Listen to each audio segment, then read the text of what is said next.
Hey, what's going on? This is Dakota. I thought I'd try something new this time for my design journal. I've got a prototype that I built for a game jam on Dreams pulled up. This is a recording of a playthrough, and I thought instead of making something more curated like my previous design journals were, I thought I'd just kind of speak off the cuff about what I built and what I thought about it, and get into a little feedback discussion because I had some players give me some sweet feedback to think about. So we'll start off by just seeing the prototype playthrough once, and then I'll scrub through the video and share my thoughts.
So that's it. It's very short. I tried a lot of things with this. I was using the opportunity to kind of explore some mechanical space. Implementation is always challenging when you're trying new things. With that in mind, let me kind of talk through what you saw. I'll start with the prompt. Symmetry was the prompt for the game jam, and I think immediately I started thinking about mirrors. I thought about the challenges that mirrors provide, in film and in games. From what I understand, oftentimes what you'll have to do to simulate a mirror in lieu of real simulated light, like we have with RTX coming at us soon, is to duplicate your actors. So in this prototype, if we push forward and see our little reflection guy, he is actually a separate puppet on the other side of an invisible wall. I've duplicated this whole room in mirror and put it on the other side of that wall. And I think it works. I think this looks like a mirror, which is cool. But let's talk about the gameplay. I had a couple of ideas in mind at first for Symmetry. The first idea that came to mind was maybe this game where you control two actors, one with the left stick, I guess this is right on the camera, and the other with the right stick. And maybe there were just some simple platforming elements that you had to navigate, with the split brain, split joystick sort of control scheme. And I thought that was kind of cool, but I was really excited at the idea of tackling this challenge specifically, this whole mirror with a puppet copying your movements. And the first thing that I did was just have all of my inputs going to the puppet on the other side of the reflection. Obviously, reversing a couple of the axes were appropriate. The problem that I immediately ran into was if I had some sort of obstacle in the real space, in reality, in the foreground here, say I had a block, and I were to push against that block from a side, my real puppet would stop, but my reflection would continue going because there's nothing that's preventing that puppet from receiving input. So then I thought maybe I can turn that into gameplay, this idea where the puppets get out of sync. And, you know, with the prompt being symmetry, maybe I can do something where you have to navigate platforming obstacles, and there's a danger of you and your puppet shadow coming out of sync, and you have to avoid that out of syncness in order to be successful. Maybe you can only, like, you're tethered to some sort of acceptable range, but going too far away will like damage you or make you have to restart or something like that. So the gameplay in this prototype is all about noticing the ways in which the room is not symmetrical and interacting with those areas of the room in order to discover more secrets about the room and eventually escape it. You know, and I'm kind of happy with that concept. I think my execution is kind of not great. A lot of things about this don't work. You have to know everything you know about this space before you press that crystal button, because as soon as you do, you can't see the real space any longer, which is a problem. What it means is that the player has this burden where they have to remember this view when they're looking at this view. And that is easier said than done, because the first step in the puzzle is to realize that these torches on the walls are lit in reality, but they're not lit in the mirror space. So you'll see that the very first thing that the player can do to interact with the space is to jump near enough to the torch to light the shadow version of the torch and make our push block appear.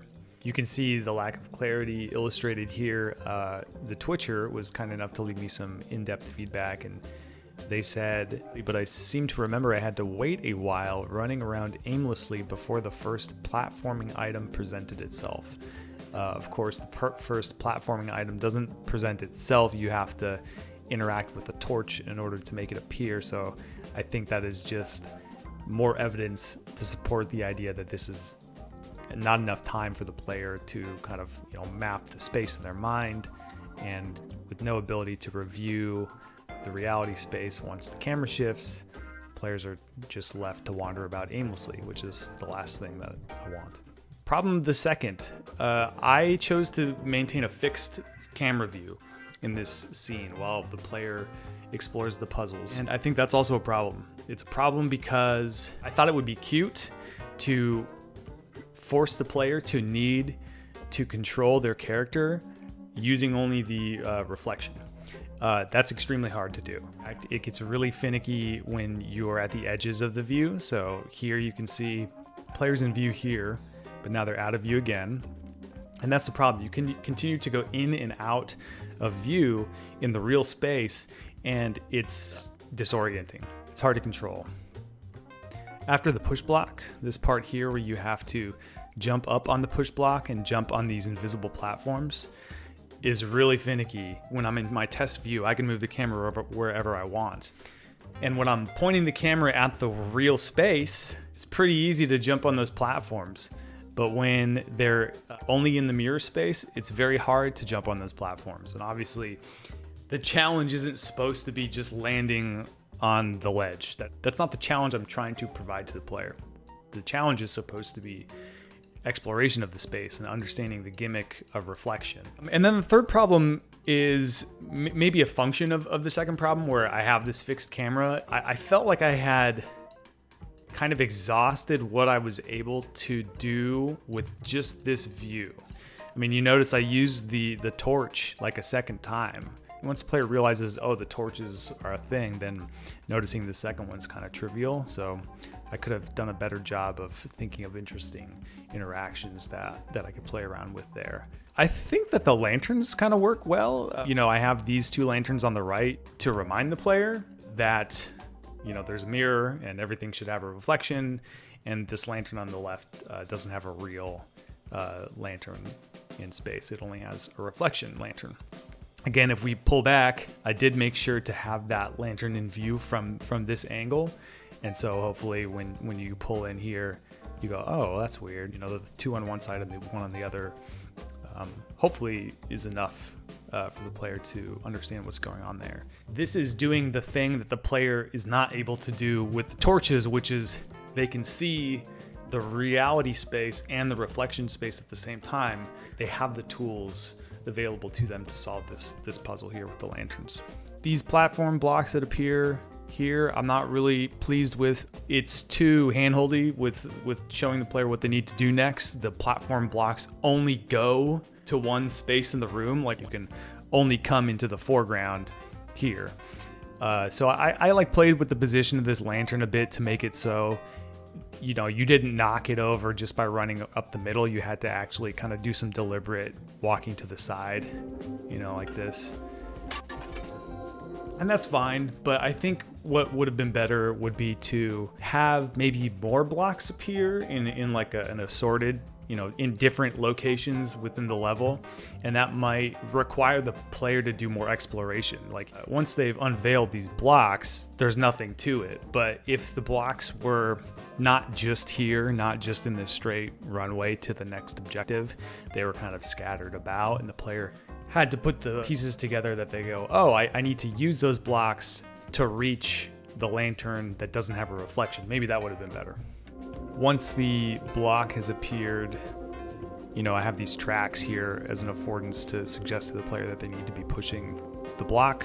Part of me feels that it's too obvious, that I need other things here to break up the visual space, because this is the only thing that's going on in the room. So maybe it's too obvious in that case. You know, if this prototype had real art, this could be like, you know, just subtle enough, but obviously that's a fine line to walk, understanding how subtle is the right kind of subtle without active playtest and feedback.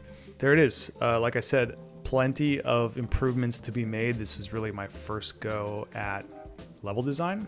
I'm actually working on a new level design project now that I think is quite a bit better, but I enjoyed working in the constraints with the prompt of Symmetry and my own self-imposed constraint of trying to do this kind of fixed view single room puzzle. Challenging, yes, definitely. I have a new prototype up on Dreams called Synthwave Combat Alpha.